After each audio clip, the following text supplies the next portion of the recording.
Hello and welcome to Today in Space. I am your space science podcast host from the East Coast, Alex Giafanos, and we're coming to you here from Florida. I'm on Merritt Island. We're here for the Artemis 1 launch, and if you guys have been following us on Today in Space Pod on Instagram, or if you've just been following the NASA Artemis mission at all, you know that the mission was scrubbed, and we are waiting for the next possible launch, which is Saturday, September 3rd, at 2:17 p.m. Eastern Time. So we're going to be camping out. We're going to be there to cover the launch, the next launch attempt. And this episode, what I wanted to do was cover the balance, because there's a lot to talk about, right? As far as what happened with the SLS, why did the Space Launch System not launch? We'll cover that in more detail. I took some notes from that press conference, and we'll discuss what that means, the balance of SpaceX and NASA, and really talk about more about this experience of coming down here. I have already seen my second rocket launch of all time, which is amazing. That was on that Saturday night that I first got here in Florida, and that was amazing. I just pulled off on the side of a road, which is new and interesting in Florida. I guess that's just very, very common. If you're close enough to Cape Canaveral, if you're in Merritt Island, there are these causeways, these places where you can pull over and park a car, there's little openings right by the shore, and you can just set up and watch. There were people just coming out of work, coming home, just stopping over because they knew the launch was going to happen. And, SpaceX launched at night with some clouds. The first launch window, there were lightning storms. There were still lightning storms going on that night. I went to go for the first window at, I think it was 10:30, and then that got pushed to the later date. So I ended up driving a little bit closer to where I was staying, pulling off, and there was just a bunch of people there watching a launch. It's kind of magical to see this now. I can only imagine what the Apollo years were like, right? What that must have been like down here. I mean, all the houses are still of that era, at least in the area where I'm staying, right? As close as you can be to the Space Coast. It's that 50s style, 60s style, just one floor, flat roof, because Florida is just flat, right? Coming down here to watch this launch, and even the SLS launch that, I set up on Monday, that was a magical experience. But I don't want to get too far ahead of myself here. I do have notes. I do have a plan for this episode. But before we begin, make sure to subscribe to the podcast, whether you're listening to us on your drive to work, or you're listening to us at work, or wherever you are. Subscribe to us there, Apple Podcasts, Spotify. On YouTube, subscribe to us, hit that bell so you get the notification anytime that we put out a new video. We're starting to put out more YouTube shorts, but of course we also are on Instagram at Today in Space Pod, and Today in Space Pod on Twitter, El Greco, ELGR3CO on Twitter, and of course Today in Space on TikTok. Follow us there. You can keep up to what we're doing. We've been posting a lot of content of what we were able to view of the launch, and we're going to keep doing that. We had a video of the night launch, which I'm going to show right here, and that was really cool. I'm so glad that I got a new phone that can actually do some kind of night viewing, because I can't even imagine what that would have been like with my older phone. Just could not do anything dark. But then we took so many amazing photos and videos of the launch, and I'm going to talk more about like where I went, the different places that you can go, because this is only Artemis 1, right? Artemis 1 is robotic. It's a test flight, and that's kind of the theme here of the balance, is that this is a test flight, and NASA is still learning their rocket. And Artemis 2 will send people for the first time to orbit the moon and come back, and then Artemis 3 is when they're actually going to attempt the landing on the moon with the first woman and first person of color to do so.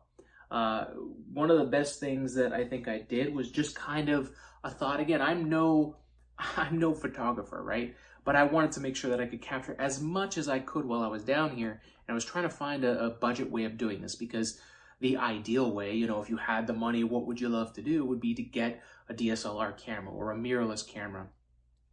Set it up, have all the great equipment, have a great lens so you can see as far as possible. But wait, who has the money for that? I'm not at that. We're not at that point yet, right? But one of the budget ways I could do that with all of the support you guys have given us through our 3D printing business, AG3D, where you can help. We can help you bring ideas into reality with 3D printing, but also you can help us fund trips like this. This is why we're in Florida right now, is because of your support with that. And of course, our sponsor Manscape, which we'll talk about in a second here. Use the code word SPACE to get 20% off and free worldwide shipping. But that is all to say that I want to be a good steward of that stuff. And I don't want to just spend that money. I want to figure out different ways, especially if you're, as a citizen, as a human being, if you're going down to the Space Coast for any of these launches, whether it's SpaceX, whether it's the United Launch Alliance, whether it's the Space Launch System in the future, right? Artemis 2, 3. Those are missions that we're looking forward to, but you may want to make that trip down to Florida, right? So one of the things we did to help us capture the mission and get great views and test stuff out and make it be budget friendly was we grabbed one of these. And so this is basically a bird watching lens. It was 40 to 60 zoom. So it says here 1,500 to 9,500 meters, which really panned out well. And you can see in our first attempts, we went to the bridge that's right there in Playa Linda, and we tested out the lens, and it really turned out well. The only downside for this lens was that there's a cap that goes to the back of my cell phone, and that goes over the camera. There's a little hole, and then you put this right into the back of it, and you're able to basically piggyback the lens to look further than your phone can. So it gives me the quality of what the phone would be at, a decent distance, and gets us to enhance it. It really, you can see by what we did, it really turned out well. And I was really happy with it. The only downside, this is where we had to use the power of 3D printing to help out. But the way that this hooks up to the camera is basically sitting right behind this lens. The lens is the thing that's actually on the tripod, and that was doing okay. Our tripod, we had bought this the last time we were in Florida, so it's been 3 years that we've had it. We've used it for all the podcasts to record stuff, so it's been around, and it's very thin, it's very light. So today we actually picked up a new one so that we can be ready for launch and be a little bit more stable. But even with that, the lens was relatively stable, but the phone to the lens was the thing that wasn't so great. It's just putting a camera up to a hole basically, and the phone was just like shaking in the wind. And it, as you can see in this video here, it just wasn't holding up to what we needed it to do. And on launch day, on that Monday, that ended up being much better, and there was less wind, and I had a nice setup. But what we ended up doing was, luckily, my friend who I'm staying with here has a Prusa Mark III, so we whipped together a quick little lens guide for stability that'll go right around the camera, so that this cap will actually encapsulate the camera, and that will prevent a lot of that shaking that it's doing from the wind. It could also cut out any kind of light that could distort from the lens, but it's a cool little simple, it's a 2-minute print. But this subtle little difference to this cap, as we'll show you here, that's going to make all the difference in the world. So I'm excited to do that. Let's take a break to talk about our sponsor, Manscaped.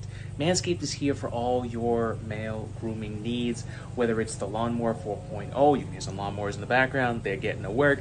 You need to get to work too. It's the summer, it's hot, I'm in Florida, I'm sweating all the time, and I am very happy that I have my Manscaped Lawnmower 4.0, and I've got everything I need to get through the heat, feel good about myself, feel groomed, and be ready for whatever comes at me. And one of the things as I was traveling down here that I realized was that I forgot the stand, because the cool thing about the Lawnmower 4.0 is that it actually charges capacitively, wirelessly, right?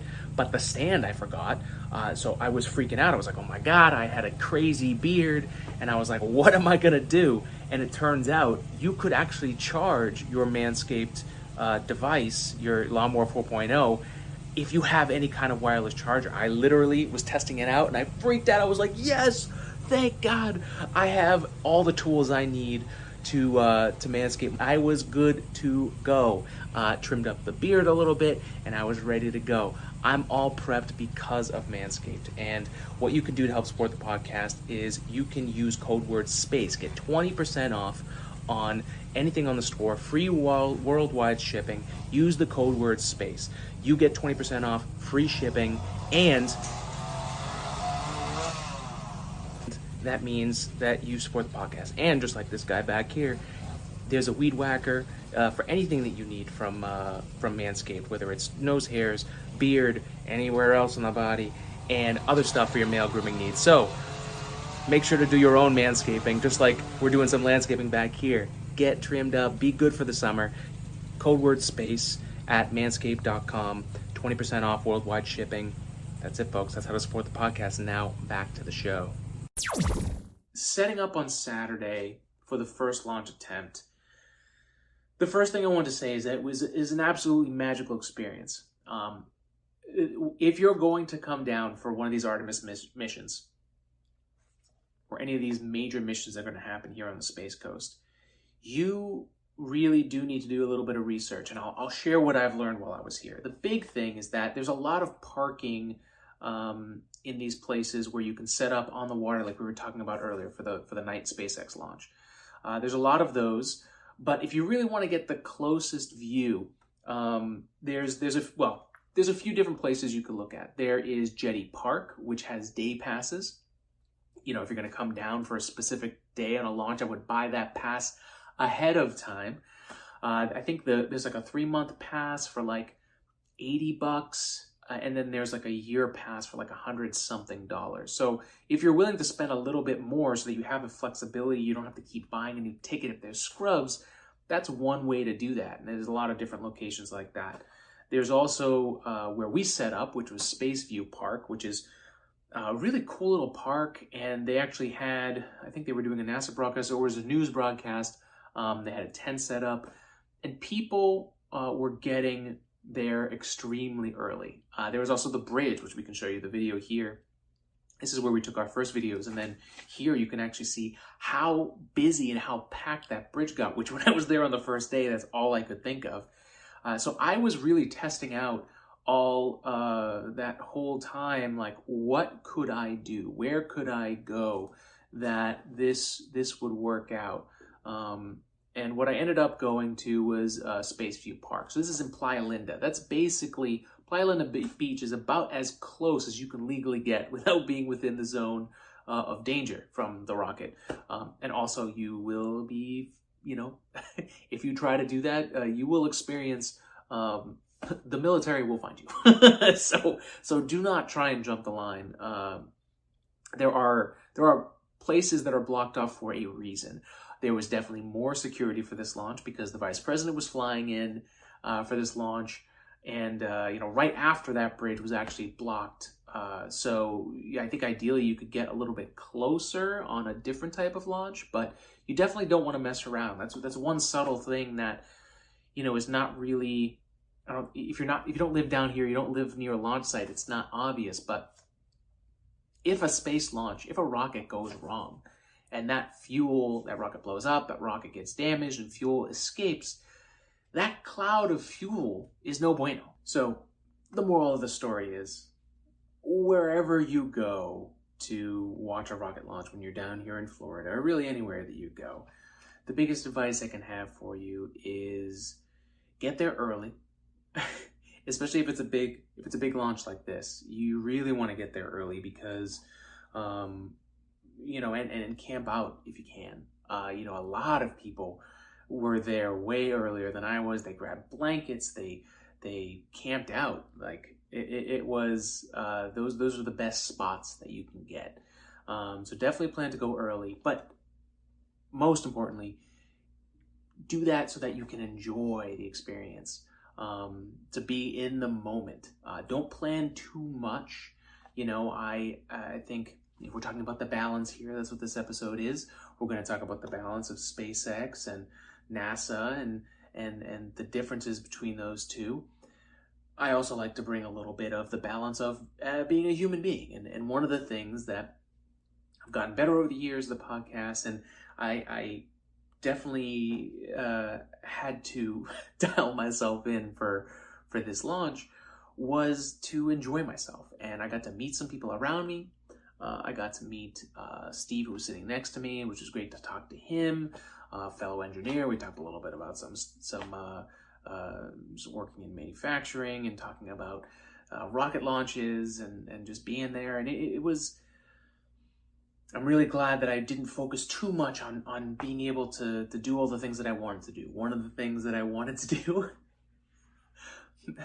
was go live for the broadcast and share that with you guys. And then I realized about an hour and a half before the launch window started, with all of those people there using their cell phones, the towers were getting slammed. There was just no way for there to...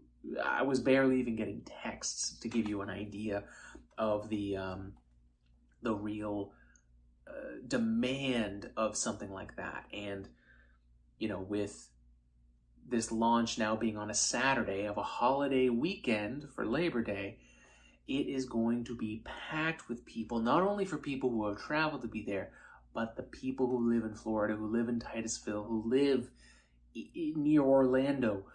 Those folks are going to try and attend this launch because now they're not working like they would have been last Monday.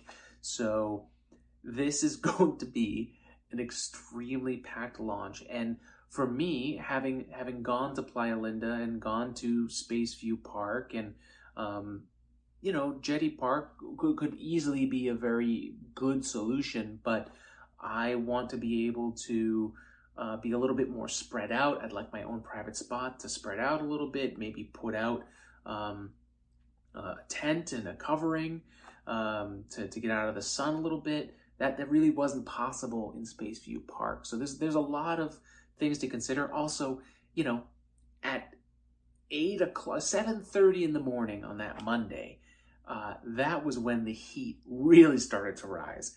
And that, you know, I was glad that I had as much water as I had, that I had some food, but there really wasn't a way for me to put out an umbrella to really give myself all the space that I needed at Spaceview Park, because it was packed. And we had originally set up, and then we all kind of like kept scooching more towards the front because people were either using it as a way to walk through, to go, you know, further down the dock or to the gazebo that was there. Or there were people, you know, closer to the launch window that were just standing in front of us, right? I was lucky enough that I had set my thing up early so that people were pretty clear that I was trying to look, you know, I had something set up to watch the launch. But, you know, this stuff's not guaranteed. So what I'm going to do, parking was $40 on that Monday.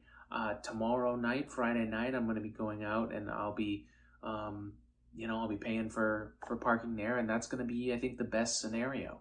So I'll be in the Tesla Model Y, which I rented for this week, which has been really cool. It's my first time driving an EV, and that car is pretty damn cool. So I'll be doing like a short video for the YouTube of just like what I've learned about it. I'm going to record inside the Tesla, which is going to be cool, and show it off to you guys. But yeah, looking forward to getting there and camping out and sleeping over for a rocket launch.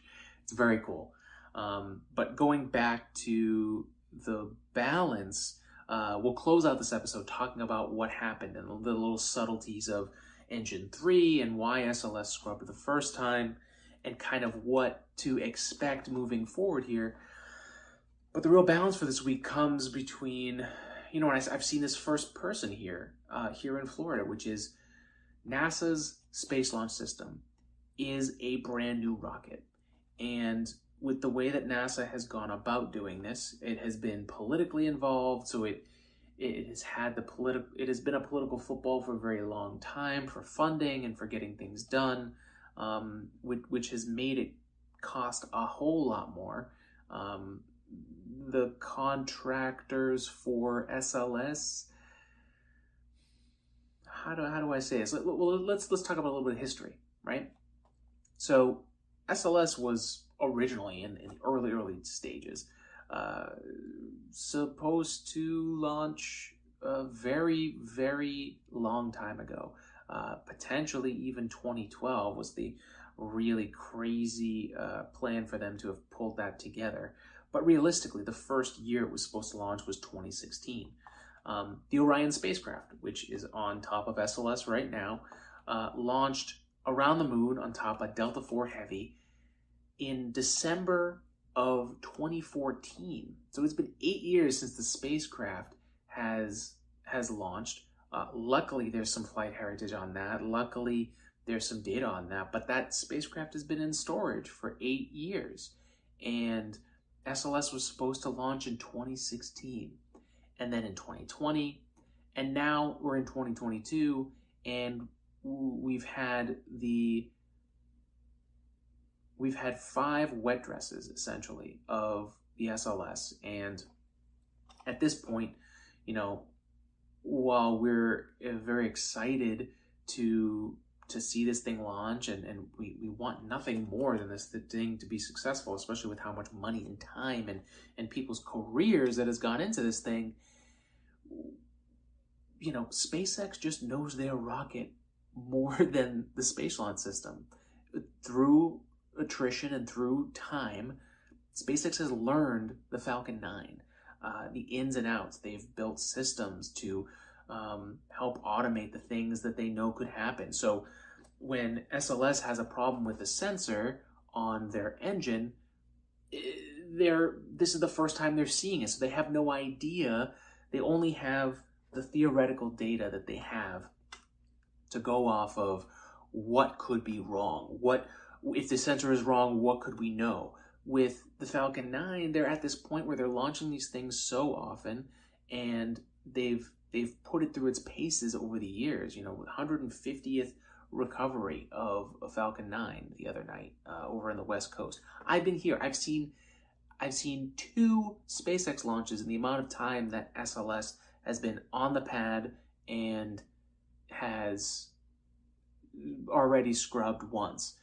There's been a Falcon 9 on the East Coast, here in Florida, that we saw on Saturday. And on the West Coast, they launched a mission as well, and SLS still hasn't launched. And we're talking about the semantics of sensors that we'll get here in a second, that don't even necessarily have anything to do with the actual flight systems and what would shut down a launch. So the moral of the story, the balance here, is that if you take the approach of failing fast and learning faster, like SpaceX does, you have the advantage of, over time, learning the rocket and putting systems in place so that you can make this more routine. Is it perfect? No.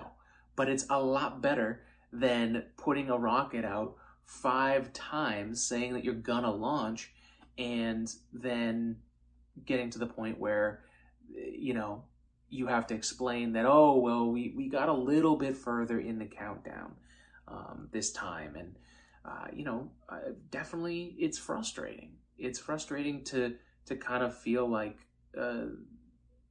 almost that they don't know what they're doing. And I know that's not the case, and I know everyone is learning. I know that the Artemis team, is learning on the fly. We're trying to do this big, massive rocket that's in part using technology that we've known of the space shuttle, the RS-25 engines, but at the same time, it's a completely new rocket, and there's only so much that the theory can get you.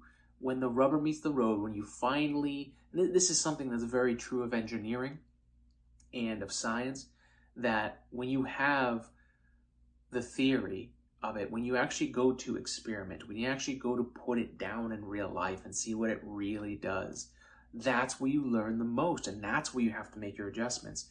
If you spend too much time in theory and then hope and basically are banking on the fact that the theory is perfect, it's going to take you so long to troubleshoot and realize what it's really doing in real life that it makes it makes it take so much longer. So even though SpaceX may have blown up a few rockets in the beginning, they have gotten to the point where they really do understand what they need to do to get these things turned around and fly these things and make them reusable, and make the missions more successful. And while they were highly criticized by the same people who are putting this rocket out there, this NASA's SLS, they are launching more than anybody else, and they're really doing it. And for NASA, they are doing the same thing that they are going through the same method that SpaceX has spent the years going through, and they are just not at the point where they're very good at it, and they're learning, right?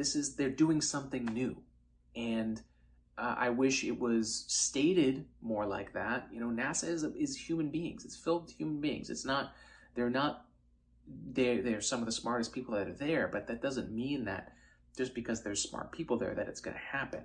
There are things that you need to do to make things happen in real life that require more than just being a smart person. There's different strategies that can be done, and what they're doing, you know, the NASA Administrator Bill Nelson brought up a decent point that I think is worth bringing up here, that adds to this balance, that essentially what they're trying to do with Artemis 1 is compress the Apollo missions. Now, Apollo missions 7, 8, and 9, which helped them develop the technology that they would need to eventually go to Apollo 10, where they sent the astronauts around the moon and set up the grounds for Apollo 11, where they actually landed on the moon. Apollo 7, 8, and 9, they are essentially compressing into Artemis 1, into this test mission. So they're already doing more than in the past NASA had done to progress to get to the point where they were ready for sending humans into space.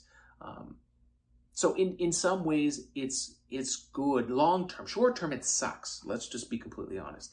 Short term, it sucks to get everyone's hopes up, get everyone out there to make the trip to go see NASA's rocket, the America's rocket, right? The country's rocket. Fly up and send us back to the moon. It sucks that there are scrubs, and that the reasons for those scrubs are not great, and they feel like it should have been known, and it's difficult. But the good thing is that the team is experiencing the challenges, the team is troubleshooting the problems, and they're learning along the way and feeling the pain just like everyone else is, but more to agree, because they're the ones spending countless hours and sleepless nights and lots of overtime to fix those issues on the fly. I think for the long term, for the Artemis generation, for these missions that they're trying to do, I think it's good for them to experience this, because hopefully it will make them more resilient. They'll have faced challenges before, and they'll feel more comfortable facing those challenges as they get closer, when the stakes are higher with humans on board. But make no mistake about it, this mission is high stakes. Even this test flight of Artemis 1, this robotic test flight of the Orion system around the moon and back, and not to mention that they're going to be deploying cube satellites around the moon and you know, going out of the orbit of the moon, that are going to be setting the stage for a lot of the things that they need for things down the road here. But you know, when you compare it to the knowledge that SpaceX has of their rockets, it's just not comparable. And they have a lot of work to do.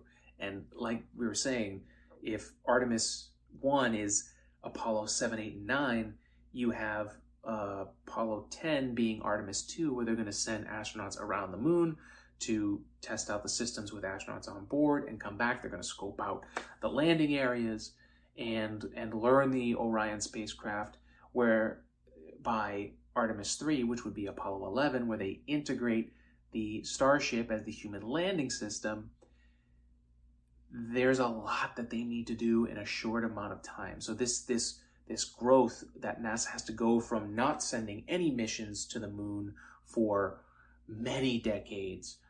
They're doing a lot of that in just 3 missions, and the team is going to have to adjust and learn on the fly and really relearn a lot of stuff that has been lost over the years, and doing things that they haven't done. We can all relate to that as people, right? When you do new things that you haven't done in a long time or you've never done, it's painful, it's uncomfortable, and that's what they're going through. And we can all feel that with the scrubs and all the amount of time this has taken. Again, 2016 is when this mission was supposed to fly, and we're here in 2022, and launch attempt number 2 with a potential scrub for Monday, September 5th. So we're excited, but it is definitely high stakes for NASA. They need to get this right, and they can't risk losing that rocket or that spacecraft. That would be a huge blow to this program. But let's talk about the problem that did scrub Artemis 1. And I took some notes. I was able to listen in on the leadership team, both on the day of the scrub, the day after, where they came together and they analyzed what data they had on what could have gone wrong. And today I listened in on the meeting where 2 days later they've now addressed a lot of those issues, and they're still a go for September 3rd, 2:17 p.m. Eastern time. So let's go over NASA's SLS. So engine 3 was the problem. Engine 3 had a sensor on board that reads the liquid hydrogen that is part of the fuel, right? You've got hydrogen, then you've got your oxidizer, which is liquid oxygen. That is in the core stage. Now, the core stage uses liquid propellant and 4 space shuttle engines, 4 of the RS-25 engines.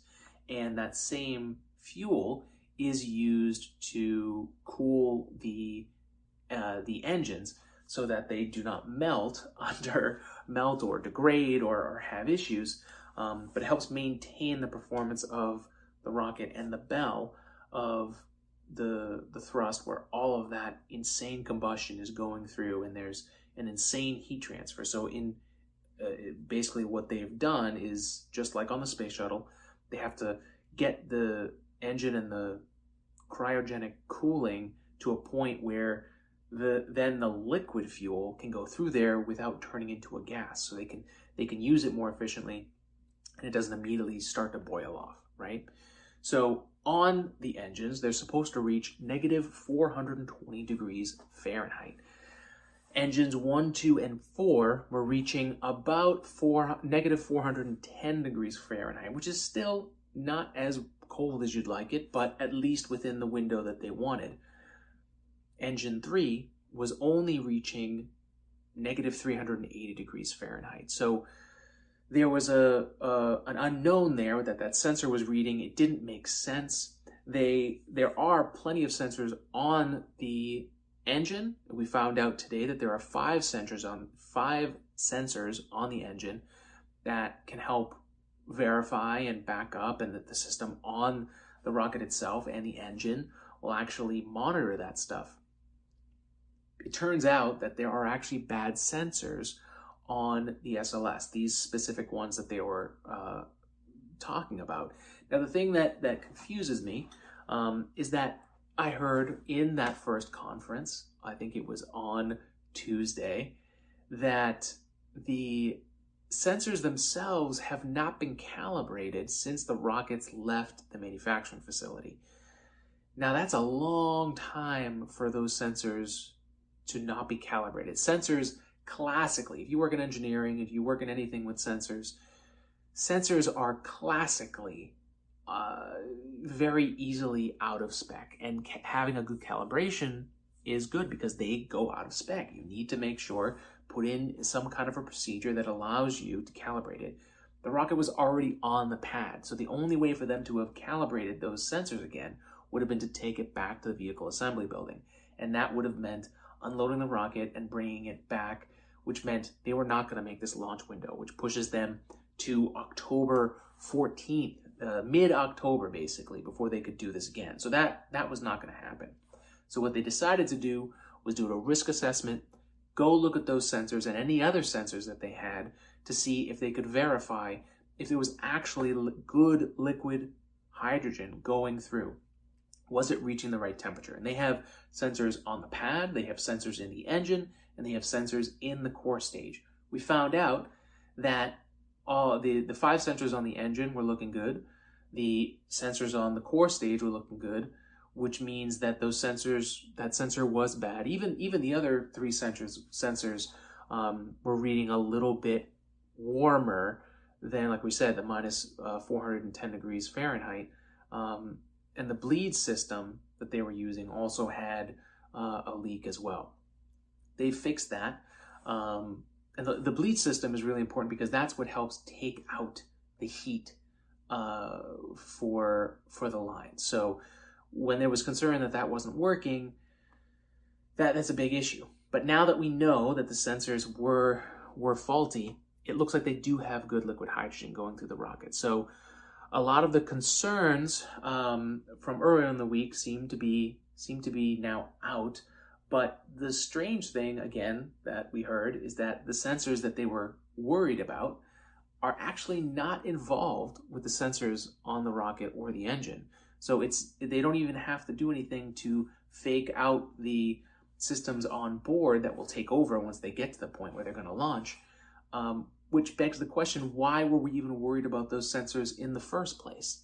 And this goes back to this balance that this is a new rocket. They don't know what they don't know. They don't know a lot about the system until they get it out to the pad and they try it. And that's where the SpaceX mindset is good, because you've seen it so many times. You've hit the ball so many times, to use another analogy. Like, you have hands-on experience, and you cannot replace that very easily, especially with rockets. So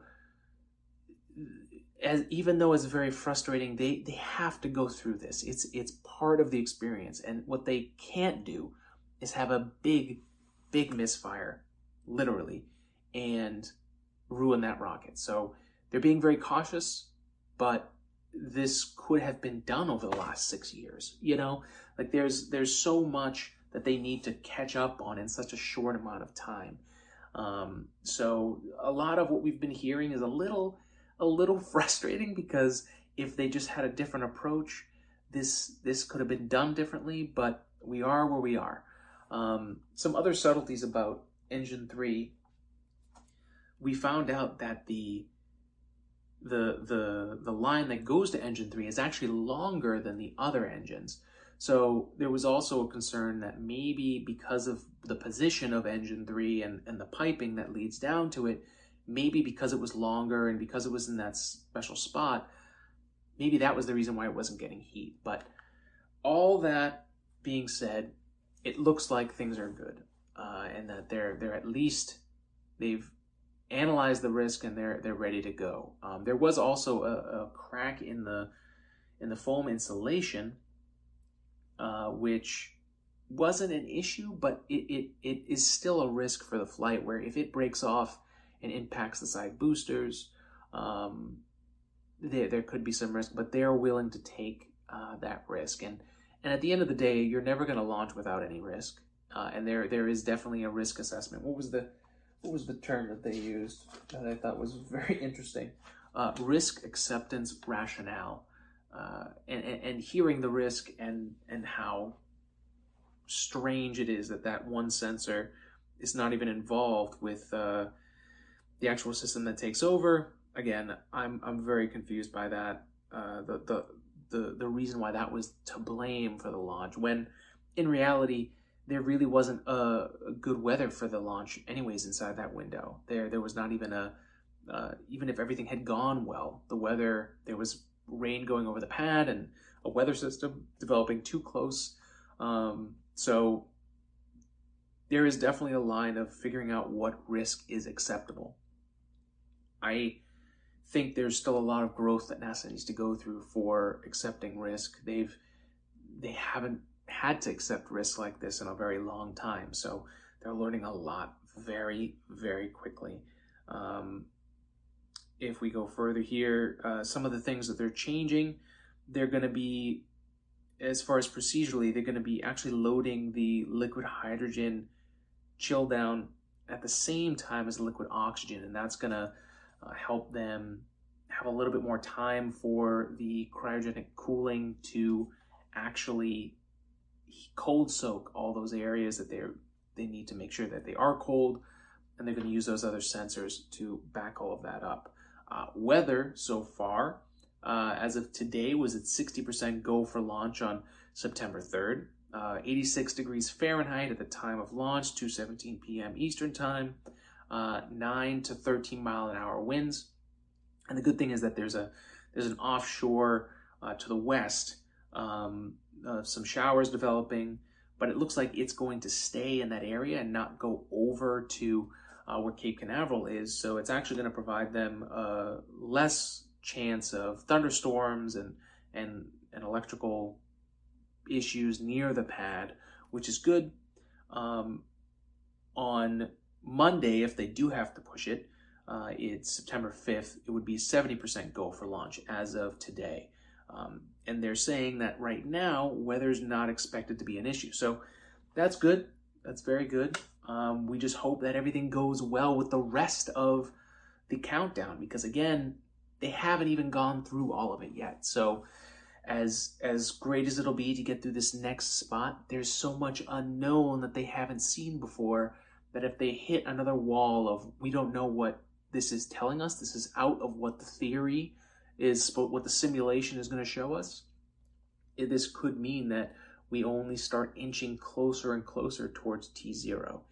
And it's frustrating, but it's the reality of where we are with this. So it's a balance. They're catching up, learning a lot of things very, very quickly. And I think I'm looking forward to getting out there and enjoying that experience again, getting our long distance lens up, and maybe, who knows, with being on the shore and being in a less crowded area, who knows, I may be able to live stream it. But if not, we will be able to share a lot of that later. And just like we've done on this podcast here, we'll be able to put that up and you'll be able to see it and we'll be able to talk about it. And yeah, that's pretty much it, folks. Thank you for joining us for a special Florida edition of the podcast. Looking forward to the launch. If you guys have any questions about anything, please hit us up. todayinSpacePodcast@gmail.com, todayinSpacePod on Instagram, todayinSpace on TikTok, and todayinSpacePod on Twitter. Hit us up. Let us know your questions. If you have any questions about what it's like going to see a launch, any recommendations, or any questions about Space Launch System and what NASA's doing and what SpaceX is doing, please hit us up. We'd love to add that into our podcast. So and share the love, spread love and spread science, as we say here. So I'll be getting ready to sleep over for my third rocket launch, as long as things go well. Really, really looking forward to it, and I wish the NASA team all the best. They've got a lot of work on their plates, and they are capable of doing it. They need to get through this next stage. So I hope everything goes well with launch. I'll be there to watch it and be there. And till then, be well, spread love and spread science, and we'll see you on the next episode of Today in Space. Go Artemis 1. Please launch. Have a good one, everybody.